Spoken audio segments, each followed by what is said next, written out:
Halo pemirsa Jawa Pos TV dimanapun Anda berada, jumpa lagi di Obrol spesial dalam rangka Pilkada Serentak 2024. Dan pastinya kita akan menghadirkan sosok-sosok inspiratif spesial buat kalian semuanya pemirsa Jawa Pos TV. Dan bersama saya Tore Andromeda, tentunya untuk hari ini kita akan mengenal lebih dekat calon pemimpin daerah khususnya untuk Kabupaten Magetan. Selamat datang di Pilkada Serentak 2024 menuju AE1.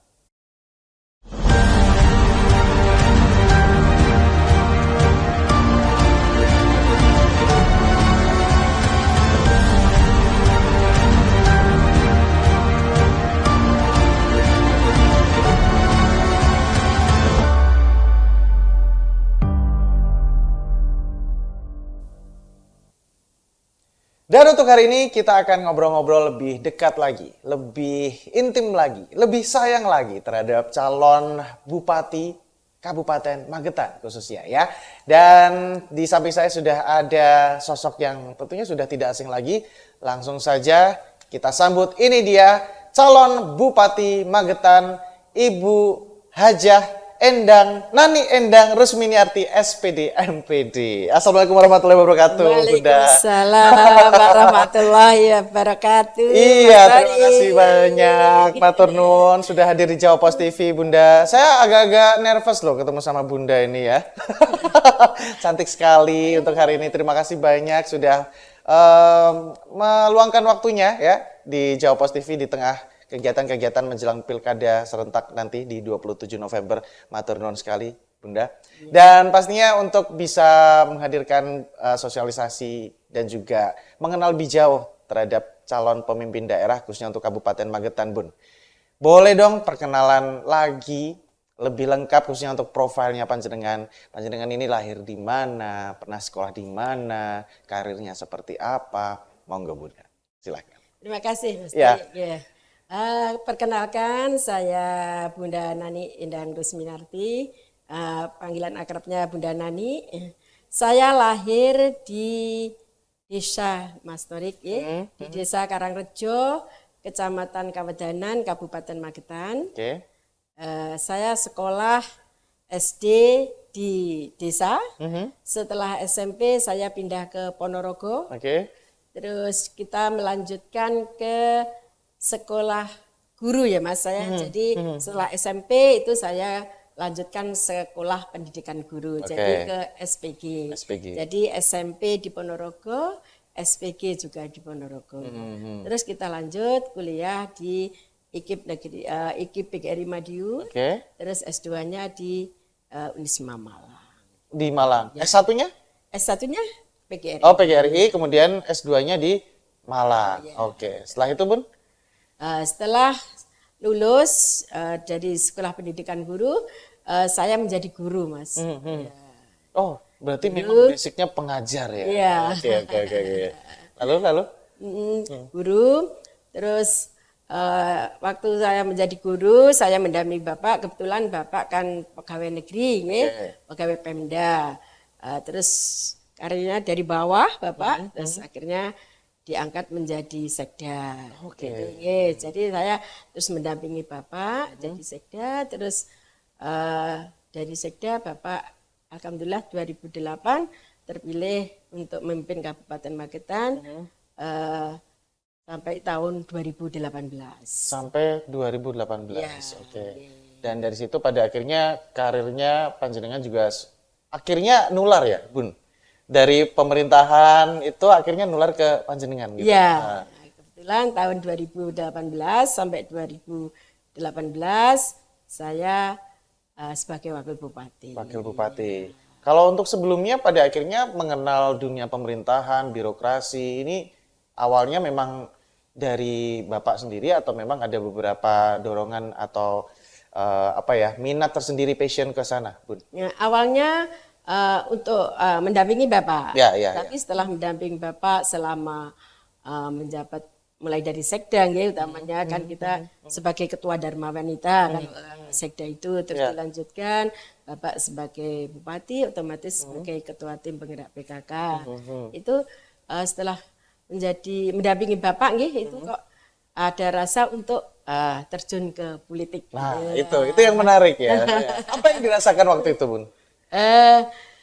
Ya saya bercita-cita ingin masuk ke politik, ya kalau bisa, kalau di politik kan untuk bisa menyalurkan apa ya, bakat minatnya melalui politik. Jadi akhirnya saya bercita-cita kita awali untuk masuk politik menjadi wakil bupati itu. Oke, berarti karir politiknya diawali di tahun 2018. 2018, Ya. tetap di 2018 ya. Ya, Tapi sebelum itu pada akhirnya melihat berbagai macam dinamika ya, mungkin di politik, khususnya di pemerintahan, itu bagaimana Bunda Nani menilai itu? Maksudnya ada beberapa anggapan bahwa politik itu kotor katanya. Politik itu banyak kongsi-kongsi, banyak persekongkolan dan lain-lain. Itu ada beberapa anggapan yang seperti itu. Tapi pada akhirnya Bunda Nani tetap mantap untuk menjadikan politik sebagai kendaraan untuk bisa mengabdikan diri ke masyarakat. Betul. Nah itu motivasi terbesarnya itu apa sih, Bun? Ya, saya melihat di masyarakat itu banyak yang perlu bantuan, ya. Kalau kita masuk politik kan bisa menyalurkan aspirasi kita lewat masyarakat. Oleh sebab itu saya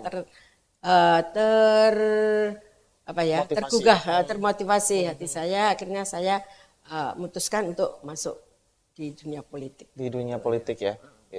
Dari tahun ke tahun, dari awal karir politiknya sendiri, partainya sendiri seperti apa?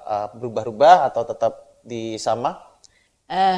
Mohon maaf, memang saya di pilkada kemarin di 2018 saya diusung, itu jadi saya sebagai petugas partai, tapi belum sebagai tapi petugas partai dari P3 waktu itu. Oke, P3.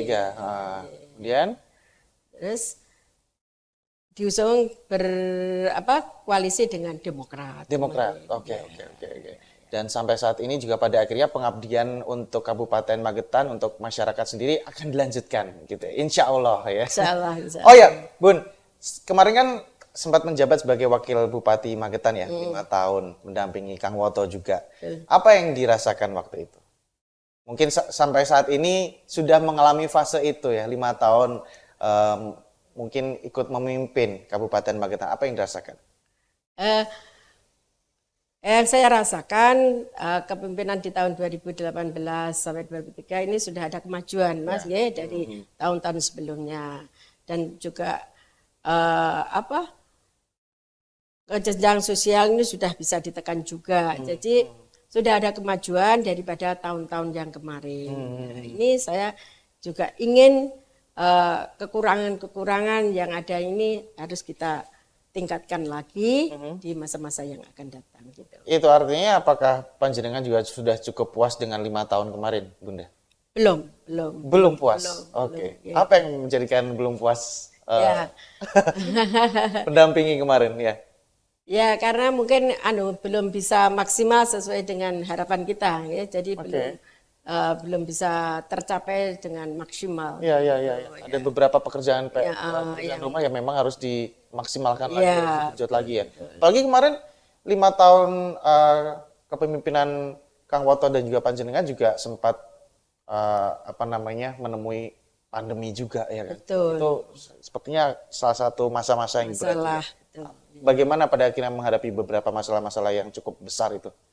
Ya, alhamdulillah kita bisa melewatinya dengan baik karena kita koordinasi ke bawah itu selalu kita tekankan. Jadi harus tetap kita jalankan dengan sebaik-baiknya. Kalau ada masalah kita segera koordinasikan, kita musyawarahkan bagaimana untuk masalah ini harus segera kita tangani. Gitu. Alhamdulillah di Magetan itu adalah yang pertama kena COVID. Iya, betul. Di seluruh Madun Raya khususnya ya. Yang pertama, yang dibawa dari Solo ya. Iya. Orang Magetan tapi kerjanya di Solo. Itu yang kena pertama. Nah, itu yang menjadi sejarah bagi Magetan. Untuk COVID itu pertama yang kena itu Magetan. Betul. Dan itu waktu itu juga sempat sempat ramai juga lah ya. Wah, orang Magetan kena COVID gitu. Sampai pada akhirnya ya semua kena COVID gitu. Di seluruh Madura semuanya kena gitu. Oke, Dan tentunya kita juga penasaran bagaimana pada akhirnya niatan Bunda Nani untuk bisa melenggang ke AE1 Kabupaten Magetan. Tentunya kita akan tahan dulu, kita akan istirahat sejenak dulu Bunda. Kita akan kembali lagi untuk bisa melihat bagaimana pada akhirnya strategi-strategi pemenangan untuk menuju AE1 untuk Kabupaten Magetan. Jadi jangan kemana-mana, tetap di obrol-obrol spesial Pilkada Serentak 2024 menuju AE1.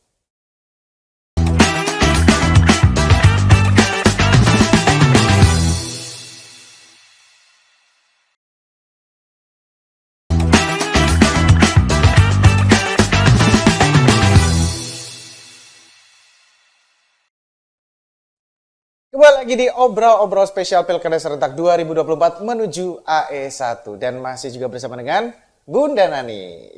Masih semangat Bun ya? Semangat. Tetap semangat.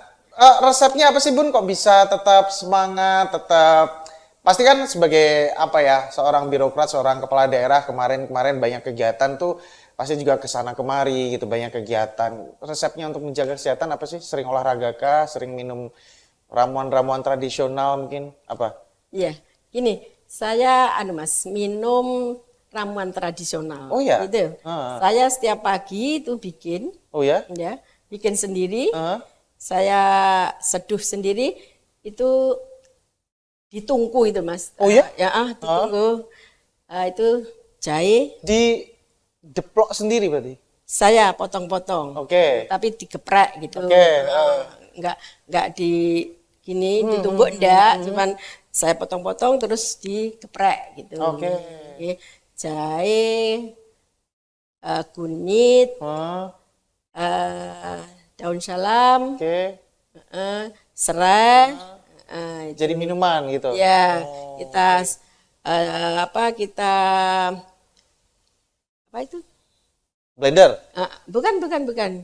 Apa? Kita dengan di kompor. Oh, direbus? Direbus ya. Oke. Direbus 2 gelas, tinggalkan 1 gelas. Oh, sarinya airnya itu berarti? Ya. Oke. Nah, ini mungkin sedikit resep juga untuk teman-teman pemirsa Jawos TV. Bagaimana pada akhirnya seorang kepala daerah, seorang birokrat ini bisa ke sana kemari itu ternyata ada resepnya loh. Ada ramuan tersendiri gitu.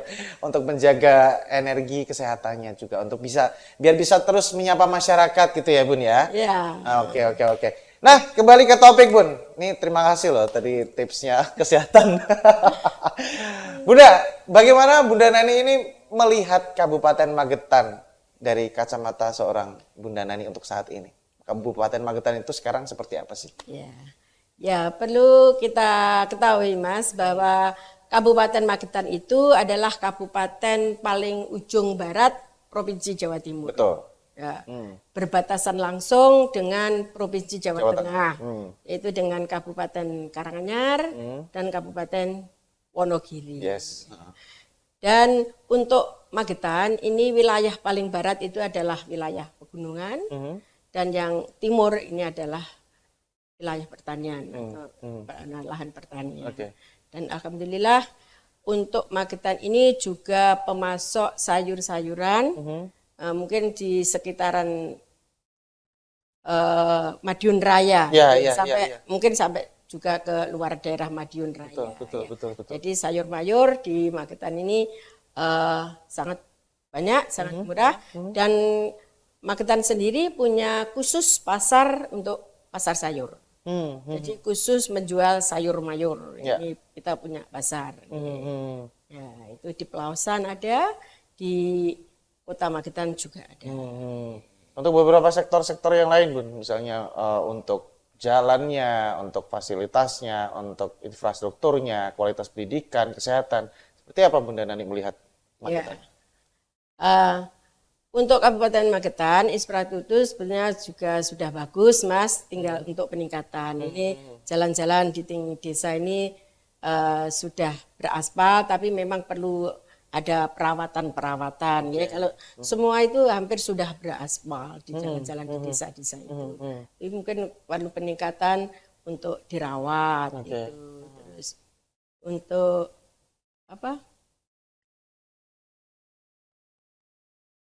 jalan-jalan sudah bagus. Terus kalau untuk pertanian sendiri ini juga sudah bagus. Oke. Magetan itu malah lumbungnya padi di Ya. Jawa Timur. Oke. Pertanian sudah bagus, beberapa fasilitas-fasilitas infrastruktur jalan juga sudah bagus.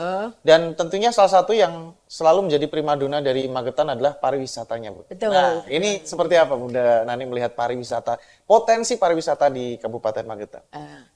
Andalan Kabupaten Magetan pariwisatanya utamanya adalah sarangan. Sarangan. Ya, sama sarangan. Tapi sekarang sudah dikembangkan, sudah banyak destinasi wisata, antara lain yaitu Mojosemi Park, Mojosemi Park. Mojosemi Forest Park, terus Susu Lawu. Oke. Kampung susu itu, Bu? Kampung Susu Lawu. Susu, Ya. oke. Itu kan bisa berintegrasi dengan Mojosemi Forest Park. Ya, Jadi ya. nanti kalau pengen dari Mojosemi ke Kampung Susu ini sudah bisa. Oh iya, bisa iya. tembus. Pernah saya Bun itu Bun, waktu di Mojosemi kan, ternyata ada satu wahana wisatanya juga tambahan di dalam situ. Ternyata kita diarahkan ke Kampung Susu tuh waktu itu, terus bisa berbelanja susu, juga oleh-oleh juga kayak gitu. Naik jeep juga bisa. Naik jeep, betul, betul. Naik jeep, terus juga nanti ke Refugia. Refugia, oke. Terus ke Randu Gede, ke Randu Gede. Jadi itu wisatanya juga sudah diatur gitu loh. Iya, Jadi rute wisata, tinggal ambil yang pendek atau yang short atau yang long gitu ya, yang panjang atau yang pendek gitu. Kalau mungkin yang panjang itu Mojosemi, Kampung Susu Lawu, Refugia, terus Randu Gede itu. Oke. Atau kayak yang ambil pendek mungkin hanya Randu Gede, Refugia gitu. Jadi tinggal wisatanya milih yang mana yang diambil. Ya, gitu. dan tentunya dengan kualitas udara Magetan dan juga Sarangan yang sebegitu adem dan asrinya itu bisa bikin betah lah Bun kalau berwisata ke sana tuh ya. Sekarang juga dikembangkan ini Telaga Wahyu. Telaga Wahyu, Telaga Wahyu ini juga sedang dikembangkan untuk kepariwisataannya. Oke. Berarti sebenarnya secara general Panjenengan melihat Kabupaten Madiun sudah cukup bagus ya untuk beberapa potensi-potensi wisatanya, beberapa infrastrukturnya, jalan dan lain-lain sudah cukup baik lah ya. Tapi tadi saya juga sempat tertarik bahwa Panjenengan kurang puas untuk bisa kemarin mengabdi kepada masyarakat menjadi wakil bupati ya. Itu artinya memang ada beberapa PR-PR yang memang harus dikerjakan. Ada beberapa hal-hal yang memang harus dimaksimalkan, yang kurang, yang sifatnya mungkin juga bahkan urgent gitu. Apa Bun? Sepertinya yang memang harus diperbaiki, yang harus ditingkatkan misalnya. Sumber daya manusia Mas ini. Oke, Ya, sumber daya manusia ini yang paling utama, ini harus kita pembangunan sumber daya manusia ini. Nah, terus infrastruktur ini perlu kita tingkatkan ya, agar jalan-jalan utama jalan pertanian, jalan pertanian itu jalan yang ada di persawahan itu harus kita tingkatkan. Terus, karena masyarakat Magetan itu 65% penduduknya adalah petani. Ya, jadi itu infrastruktur jalan tani itu perlu kita tingkatkan. Jadi ada beberapa PR-PR seperti infrastruktur jalan. Itu artinya memang ada beberapa lokasi-lokasi yang memang jalannya masih belum baik, Bun. Belum diaspal mungkin atau kalau jalan desa semua sudah. Semua sudah. Oke. Sudah. Kalau nggak diaspal paving itu sudah. Oke. Ya. Tapi yang untuk jalan tani ini jalan taninya. Oke. Untuk pendidikan mungkin, untuk kesehatan yang memang masih menjadi PR misalnya. Betul. Pendidikan dan kesehatan ini juga menjadi, terutama kemiskinan juga. Kemiskinan ya. Meningkatkan menurunkan angka kemiskinan. Ya, kemiskinan ya. Kemudian ada lagi kesehatan perlu kita tingkatkan. Mungkin ini sedang membangun rumah sakit tipe D. Oke. Di Puskesmas Panean ini akan kita tingkatkan menjadi rumah sakit tipe D nantinya. Oke. Untuk kesehatannya. Oke, ada tipe D berarti seperti apa misalnya untuk puskesmasnya? Apakah ada penambahan fasilitas-fasilitas Ada. lebih lengkap gitu? Ya, ada penambahan lebih lengkap. Kalau di rumah sakit yang ada di kota kan tipe B, tipe C, tipe C, Ini yang di puskesmas itu dijadikan rumah sakit tipe D. Gitu. Oke. Berarti memang masih ada beberapa hal-hal yang masih menjadi PR gitu ya, Bun ya, untuk bisa ditingkatkan dan juga dimaksimalkan di Kabupaten Magetan. Salah satunya mungkin infrastruktur jalan tani, kemudian ada penambahan-penambahan mungkin fasilitas kesehatan, pendidikan, mungkin akan ada kampus-kampus negeri yang akan mampir dan membangun investasinya di situ? Ini alhamdulillah di Magetan sudah ada Sudah. UNESA, kampus 5 ada di Kabupaten Magetan. Alhamdulillah tahun ini sudah menerima mahasiswa. Oke. Luar biasa. Dan nantinya kita akan lanjutkan lagi untuk obrolan kita bersama dengan Bunda Nani. Jadi jangan kemana-mana, tetap di obrol-obrol spesial Pilkada Serentak 2024 menuju AE1.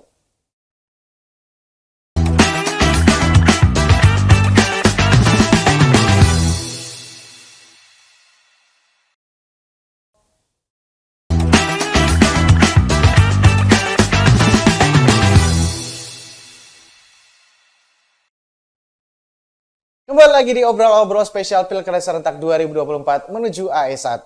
Dan kita masih bersama dengan Bunda Nani, calon Bupati Magetan. Ya, Bunda, kemarin kan juga sempat membantu kepemimpinan Kang Woto ya, selama 5 tahun di periode sebelumnya untuk bisa memberikan kebermanfaatannya untuk masyarakat Kabupaten Magetan khususnya.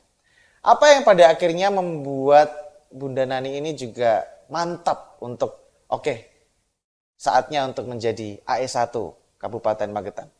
Pertimbangan-pertimbangan apa dan motivasi-motivasi apa yang menjadikan panjenengan ini ingin menjadi Bupati Magetan? Silakan.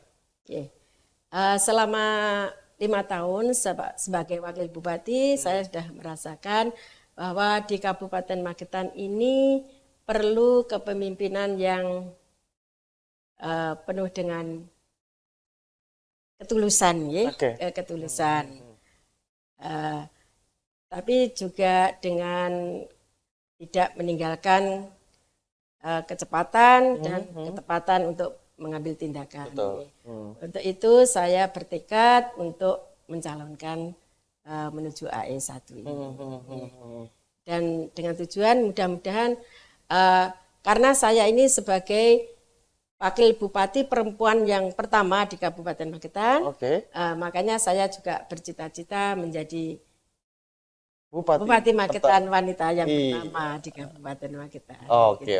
Tapi panjenengan juga merasa waktu itu sudah bekerja maksimal ya dalam mendampingi Kang Woto sebelumnya. Iya.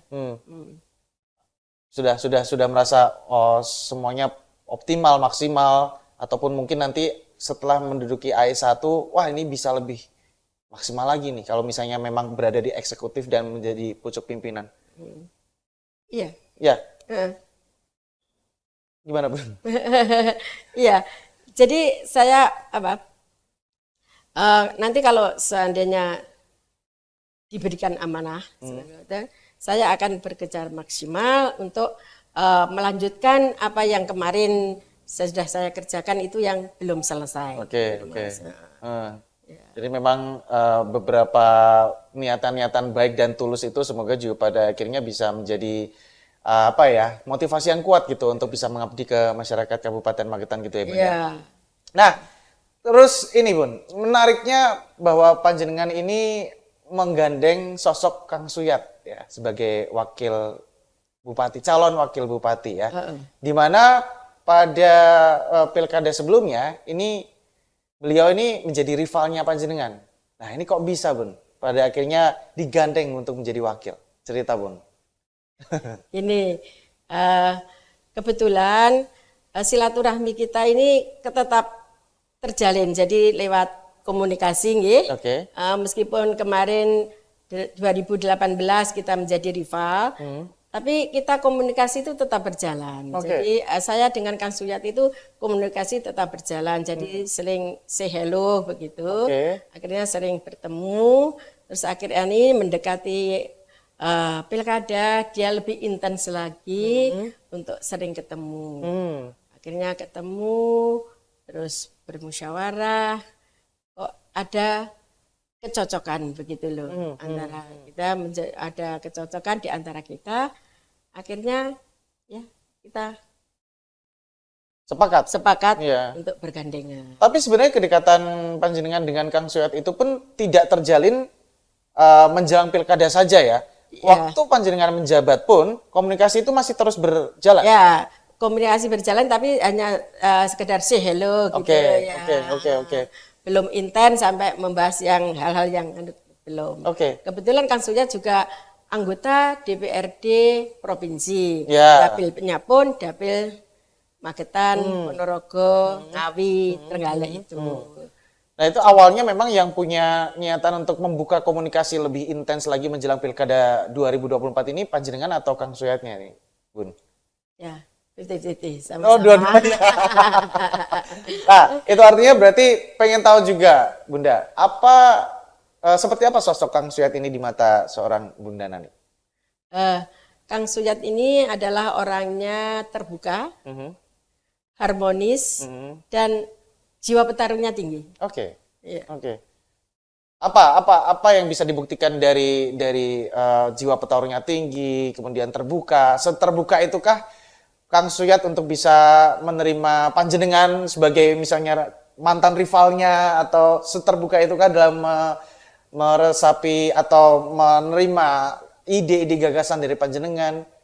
Ya, beliau itu sangat kalau kita punya ide-ide gitu kita musyawarahkan, dia itu oke gitu kalau memang cocok. Jadi mudah diajak komunikasi. Oke. Jadi sangat mudah diajak komunikasi. Kalau jiwa petarungnya sangat tinggi itu bisa kita lihat. Tahun 2018 beliau gagal. Ya. Tapi tahun 2024 dia maju lagi. Oke. Bersama dengan Bu Nani.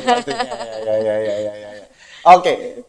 Kemudian ada beberapa keunikan-keunikan yang mungkin tidak dimiliki oleh paslon lain, Bun, dari mungkin Kang Suyat ini. Mungkin tadi juga sudah disebutkan bahwa jiwa perjuangannya juga tinggi, pantang menyerah, sampai pada akhirnya sempat menduduki beberapa posisi-posisi juga di provinsi juga ya. Nah, itu pada akhirnya untuk menyatukan visi misi. Ini kan di 2018 ini karena berbeda pandangan akhirnya tidak bisa bersatu nih. Tapi di 2024 pada akhirnya bisa bersatu. Ini apa yang pada akhirnya menjadikan klop pasangan Bunda Nani dan juga Kang Suyat? Ada beberapa poin-poin utama yang pada akhirnya ayo kita berjuang bersama gitu. Ya. Pertamanya untuk visi misi kita sepakat ini kebetulan sama-sama sepakat Kang Suyat dengan saya ini terutamanya untuk meningkatkan pembangunan sumber daya manusia dan pendidikan ini. Sumber daya manusia dan pendidikan. Terus kesehatan namanya, terus mengentaskan kemiskinan. Itu jadi komitmen kita berdua. Itu artinya se-urgent itu kah masalah di Kabupaten Magetan? Ada beberapa hal-hal pengentasan kemiskinan, kemudian juga peningkatan sumber daya manusia. Itu artinya sumber daya manusia di Kabupaten Magetan masih perlu menjadi PR lagi untuk ditingkatkan. Masih perlu, ya. Meskipun ini sudah, tapi perlu ditingkatkan. Sudah bagus, tapi perlu ditingkatkan lagi. Oke. Dan mungkin dari beberapa poin itulah akhirnya sepakat untuk bisa bergandengan tangan untuk berjuang bersama di pilkada kali ini. Betul, dengan Kang Suyat. Ya. Oke. Nah, kalau melihat beberapa kemungkinan yang nanti akan terjadi di pilkada kan pastinya ya ini yang namanya kompetisi kan pasti ada dinamika yang akan terjadi gitu ya, Bun ya. Ada sesolid apa menjaga komunikasi dengan Kang Suyat sendiri, dengan partai dan lain-lain? Ya. Ini kita sering mengadakan pertemuan. Mengadakan pertemuan dengan partai pengusung maupun dengan Kang Suyat dengan saya sendiri. Jadi menyamakan persepsi bagaimana kedepannya agar kita ini bisa menjadi yang terbaik begitu. Hmm. Jadi sering komunikasi. Hampir Mengadakan- setiap hari sesering apa? Ya enggak setiap hari ya. Tapi sering kan kita punya posko. Ya, oh posko pemenangan. Ya, kita sering di situ itu memecahkan permasalahan-permasalahan apa yang ada di bawah itu kita musyawarahkan bersama Kang Suyat dan saya maupun dengan partai pengusung. Oke, itu artinya kan memang panjenengan sering melakukan safari politik, mendengarkan beberapa aspirasi dari masyarakat juga gitu ya Bun ya. Apa yang sering disampaikan masyarakat kepada panjenengan? Keluhan-keluhan apa misalnya? Ya itu untuk perbaikan utamanya jalan Oh, jalan yang sudah agak rusak Oke. itu untuk diperbaiki. Sudah aspal tapi sudah perlu pemeliharaan gitu loh Mas.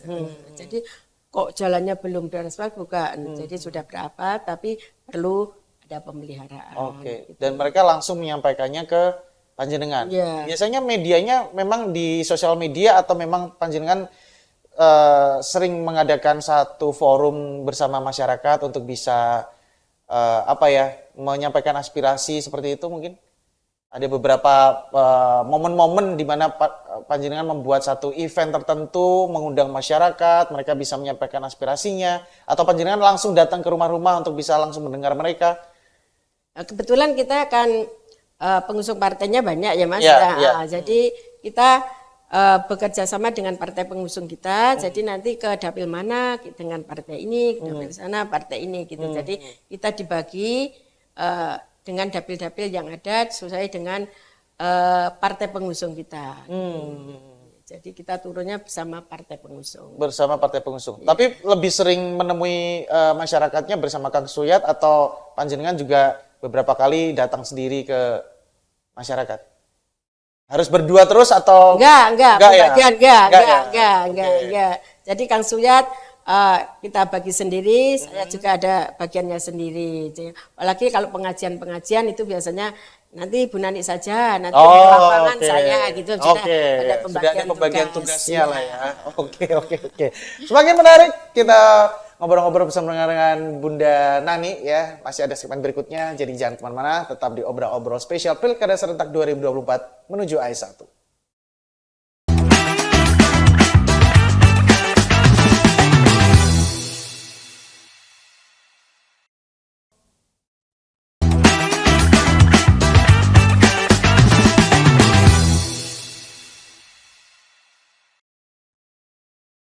Kembali lagi di Obrol-Obrol Spesial Pilkada Serentak 2024 menuju AE1. Masih juga bersama dengan Bunda Nani. Iya.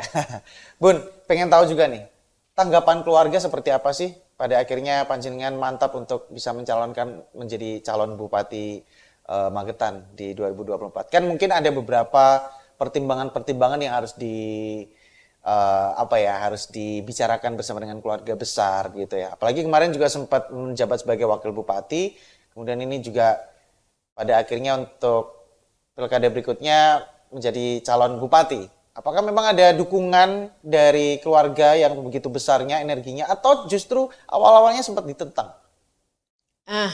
Ini memang mendapat dukungan dari keluarga Mas. Jadi keluarga ini sangat mendukung untuk saya menjadi calon ini. Jadi keluarga sangat mendukung sekali. Oke. Jadi memang tidak ada istilahnya tidak ada pertentangan dari keluarga untuk udah nggak usah lah Bun gitu. Nggak ada. Nggak ada ya, semuanya mendukung berarti ya. Karena kebetulan anak saya 4 ya sudah besar-besar. Jadi monggo kalau memang semua mendukung. Oke. Nah, Bunda, kita berbicara tentang partai kali ini. Karena partai sekali lagi menjadi kendaraan politik yang selalu efektif lah ya, punya mesin partai, punya massa yang cukup banyak, punya beberapa strategi pemenangan yang bisa dijalankan juga untuk pemilihan pilkada juga gitu. Panjenengan didukung oleh 4 koalisi partai politik yang cukup besar. Yang pertama ada PKB, Gerindra, Golkar, Nasdem, satu lagi PSI. Nah, ini kan juga partai-partai besar di Indonesia di mana sudah punya basis massa yang luar biasa, punya mesin partai yang juga sudah cukup solid untuk partainya. Nah, apakah panjenengan juga merasa diusung oleh partai-partai besar ini merasa di atas angin gitu? Wah, ini pasti menang nih. Gitu. Gimana, Bun? Ya, ya optimis. Optimis. Karena diusung oleh partai besar, otomatis konstituennya kan banyak di bawah ya. Jadi saya optimis. Berarti sebegitu optimisnya panjenengan untuk bisa memenangkan kontestasi pilkada kali ini ya. Iya. Nah, diusung oleh partai-partai besar juga dengan basis massa yang luar biasa dan mesin partai yang juga cukup solid. Seberapa solid mesin partai bisa bekerja untuk bisa memenangkan Bunda Nani?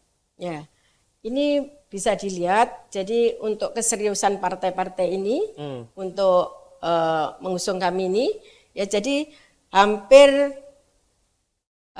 sering untuk mengadakan pertemuan-pertemuan, koordinasi. Jadi untuk permasalahan-permasalahan apa yang ada di bawah itu dimusyawarahkan dengan partai pengusung. Jadi partai pengusung ini sangat solid. Oke. Sangat solid. Menyatukan visi dan misi ini kan juga tidak mudah ya, Bun ya. Dalam arti memang ada beberapa idealis partai yang masing-masing ini punya ADART sendiri, punya idealisme sendiri gitu. Bagaimana pada akhirnya bisa menyatukan visi dan misi ke semuanya untuk bisa diusung oleh Bunda Nani? Ya, ini visi misi kita ini yang membuat juga partai pengusung ini. Oke. Ya, jadi setiap ada masukan-masukan itu dibahas bersama. Akhirnya menjadi visi misi itu pun juga hasil musyawarah dari partai pengusung kita. Musyawarah bersama berarti. Iya. Ya. Tidak hanya pada akhirnya visi dan misi ini dipikirkan oleh panjenengan dan juga Kang Suyat misalnya, sehingga pada akhirnya partai politik hanya meng-ACC atau tidak gitu. Tapi semuanya merupakan buah pikiran dari banyak orang, banyak orang juga dari calon sendiri dengan partai pengusung. Oke. Jadi sudah musyawarah bersama. Jadi calon dan partai pengusung ini punya ide, kita musyawarahkan, akhirnya menjadi visi misi. Sesulit apa menyatukan partai-partai koalisi itu, Bun, untuk bisa sepakat dalam satu kapal yang sama nih? Ya, ini memang perlu ketelatenan, kesabaran, memang mengasuh orang banyak, seorang itu kan lebih mudah seorang. Betul. Oleh sebab itu perlu kesabaran, ketelatenan, konsistensi juga, itu harus kita jaga. Jadi tidak boleh gerusa-gerusu, karena ngomong orang banyak itu lebih sulit. Iya. Karena ya sekali lagi banyak orang, banyak kepala, banyak pola pikir juga, banyak karakter juga. Karena jangankan menyatukan beberapa orang, menyatukan beberapa partai itu juga lebih sulit gitu ya. Betul. Makanya dengan konsolidasi yang baik pastinya juga visi misi bisa terbentuk dari buah pikiran dari kebersamaan itu tadi. Kebersamaan. Oke. Nah, Bun, kita juga harus mengakui bahwa beberapa daerah koalisi-koalisi besar, koalisi-koalisi yang diusung oleh partai-partai besar ini juga ternyata tidak terlalu efektif. Nah, ini fakta di beberapa daerah lah ya, mungkin di beberapa partai yang terjadi. Bagaimana pada akhirnya Bunda Nani menanggapi hal tersebut? Apakah koalisi yang kuat, koalisi yang besar, itu juga pada akhirnya bisa menjamin kemenangan nanti? Kita optimis saja, Mas. Kita optimis. Optimis. Ya. Makanya ya harus kita jaga itu tadi. Kita pelihara. Kita jangan sampai ada hal-hal yang satu sama lainnya itu ada silang pendapat. Jadi harus kita satukan ya. Jadi untuk menuju kemenangan, untuk mengusung itu tadi, ya kita harus satu tujuan. Jadi harus satu sama lain itu harus saling mengisi, saling mengingatkan gitu. Jangan sampai ada yang merasa saya ini yang jangan. Ini. Jadi kuncinya harus kebersamaan ini harus kita jaga. Soliditas itu ya. Solidnya ini harus kita jaga. Kalau untuk sampai saat ini, Bunda, bagaimana pada akhirnya mesin partai bisa bekerja cukup efektif untuk bisa memenangkan pasangan Bunda Nani dan juga Kang Suyat sampai saat ini? Apa saja yang sudah dilakukan? Eh, Partai itu kan punya kepengurusan mulai dari tingkat kabupaten, bahkan pusat, Ya. provinsi, kabupaten, kecamatan sampai desa, nggih. Ya. Nah, itu partai pengusung kita sudah bekerja mulai dari kalau kita kabupaten, jadi ini sudah mulai dari tingkat kabupaten, kecamatan, desa ini semua sudah bergerak. Contoh pergerakannya yang sudah dilakukan misalnya apa saja? Konsolidasi. Oke. Ya, konsolidasi, membentuk tim.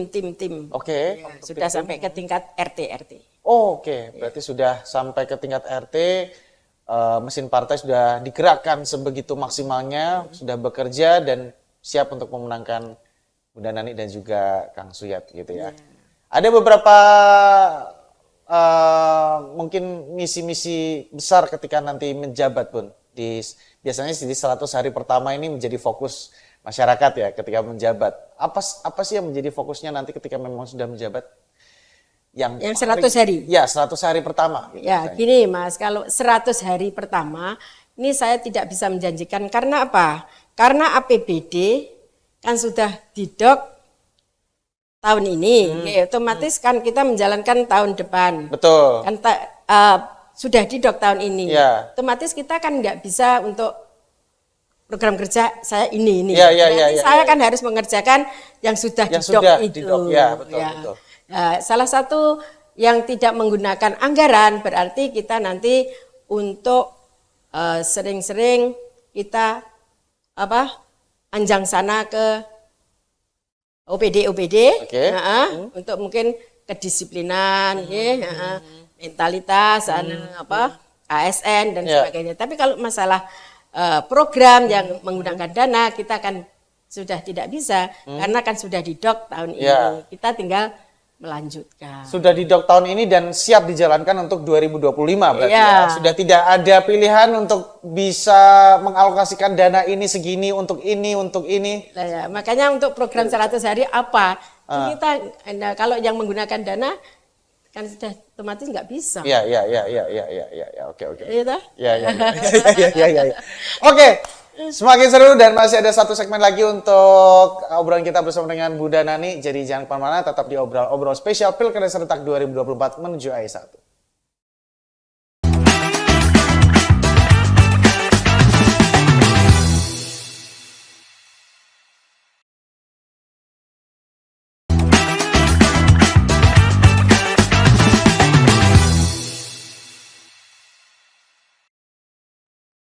Kembali lagi di obrol spesial Pilkada Serentak 2024 menuju AE1. Masih bersama dengan Bunda Nani.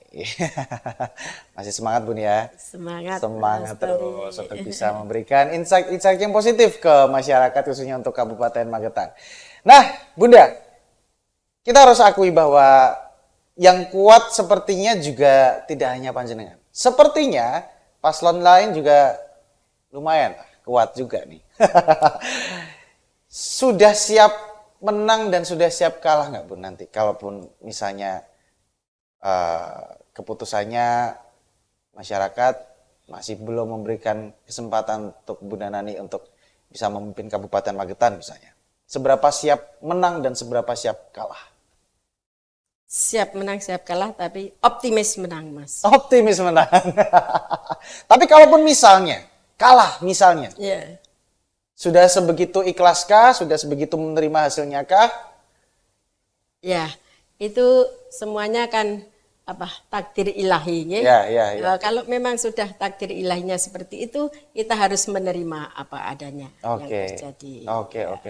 Jadi tetap menerima apapun keputusan masyarakat ya. Karena sekali lagi ini kan hajat rakyat ya, pilihan rakyat. Ketika rakyat sudah mengendaki pemimpinnya, ya otomatis kita harus menerima begitu ya, Bu. Ya, tapi tidak lepas itu karena takdir juga, Mas. Ya, betul. Takdir juga ya. Oke, itu kalau kalah. Kalau menang, nah ini. Kalau menang, pastinya menang itu juga sesuatu yang menggembirakan ya, sesuatu yang membanggakan dan menggembirakan. Tapi tidak terlepas dari resiko, Bun. Resikonya adalah pasti panjenengan akan mendapatkan kritik, ya kan? ketika memimpin Kabupaten Magetan, ketika memang salah mengambil keputusan, salah mengambil kebijakan, otomatis akan banyak sekali kritik dari masyarakat. Seberapa siap dikritik? Nah, siap Mas, kritik itu sebagai apa ya? Royco, sebagai bumbu, jamu ya. Ya. Kalau sifatnya kritik itu membangun, saya terima. Oke. Asalkan bukan kritik yang menjatuhkan ya. Ya, Kritik yang membangun. Kritik yang membangun ataupun kritik yang menjatuhkan kita lihat. Jadi menjadi pelajaran bagi kita. Oke. Dulu waktu Apalagi yang membangun, kritik yang membangun harus kita respon. ya, dulu waktu mendampingi Kang Woto juga di periode pertama menjadi wakil bupati, pernah nggak dikritik atau bahkan sering nggak dikritik? Dan pedes apa sih komentar-komentar dari masyarakat Magetan sendiri? Mungkin dari kritik di media sosial ataupun menyampaikan langsung seperti itu. Iya, biasa Mas, pasti ada. Pasti ada? Pasti ada kritik itu. Oke. Yang enak, yang nggak enak pasti ada. Yang enak, yang membangun. Yang nggak enak misalnya seperti apa, Bun? Ya banyak Mas. Itu artinya yang nggak enak kritik yang menjatuhkan ya? Iya. Kritik. Oke. Tapi tentunya panjenengan selalu menerima kritik itu sebagai masukan ya? Betul. Sebagai wujud, mungkin kita bisa menganalogikan kritik dari masyarakat itu sebagai rasa sayangnya masyarakat ke panjenengan. Kalau misalnya mengkritik berarti memberikan masukan supaya lebih baik. Kalau misalnya cuek nanti jangan-jangan malah nggak sayang, ya kan? Nah itu berarti kritik itu bisa menjadi apa ya, ungkapan rasa sayang masyarakat kepada pemimpinnya gitu ya. Oke, Bun. Harapan ke depan untuk terselenggaranya Pilkada serentak 2024 seperti apa? Mudah-mudahan Pilkada serentak 24 nanti khususnya di Kabupaten Magetan bisa berjalan dengan aman, nyaman, lancar dan sukses. Amin. Bisa berjalan dengan luber dan jurdil. Oke. Itu harapan untuk penyelenggaraan Pilkada. Ya. Harapan untuk Kabupaten Magetan sendiri seperti apa? Mudah-mudahan bisa menelurkan atau adanya pemimpin perubahan di Kabupaten Magetan untuk Kabupaten Magetan. Amin, amin. Dan semuanya semoga Untuk kemajuan Kabupaten Magetan ke depannya. amin, amin. Semoga tetap masyarakat yang menang gitu Ibu ya. Ya. Siapapun yang menang, siapapun yang kalah, yang menjadi pemenang utamanya adalah masyarakat Kabupaten Magetan, itu dia. Karena mereka sudah menentukan pilihannya, mereka sudah merayakan pesta demokrasinya, dan mereka sudah mempunyai hak kebebasan untuk bisa memilih begitu ya Bun ya. Terakhir, mungkin kasih kata-kata statement, closing statement Bun untuk masyarakat Kabupaten Magetan seperti apa? Monggo silakan. Rasulullah berkata, Inna a'malu biniat. Segala amal tergantung pada niat. Mari kita niatkan pilkada ini sebagai usaha untuk membangun dan memajukan Magetan. Kita niatkan untuk kebaikan, kita usahakan dengan cara yang baik, insya Allah hasilnya akan baik.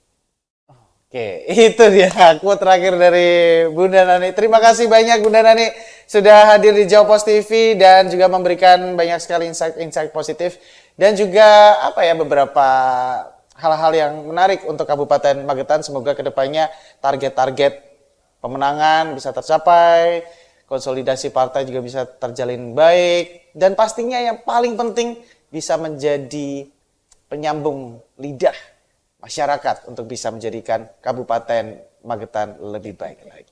Amin, amin. Terima kasih banyak atas kehadirannya di Jawa Pos TV dan terima kasih juga buat pemirsa Jawa Pos TV yang sudah menyimak obrol-obrol episode kali ini, episode spesial Pilkada Serentak 2024 menuju AI1 bersama dengan Bunda Nani. Sekali lagi untuk Kabupaten Magetan, tentukan pilihanmu untuk bisa mendapatkan calon pemimpin yang terbaik untuk Kabupaten Magetan. Siapapun yang menang, tentunya ini merupakan kemenangan bersama masyarakat Kabupaten Magetan. Dan pastinya semoga Pilkada Serentak 2024 bisa menjadi pesta demokrasi yang menyenangkan, tanpa terbebani ancaman, tanpa terbebani beberapa intimidasi tertentu dan kita bisa menjadi masyarakat merdeka yang bebas menentukan calon pemimpin kita di masa depan. Terima kasih juga buat pemirsa Jawa Pos TV yang sudah menyimak obrolan kita untuk hari ini. Saksikan terus obrol-obrol dengan berbagai macam tokoh-tokoh dan juga narasumber-narasumber inspiratif spesial setiap hari hanya di Jawa Pos TV. Dan akhirnya saya, Torendro Beda pamit. Terima kasih banyak untuk semuanya. Sampai ketemu lagi di obrol-obrol episode berikutnya.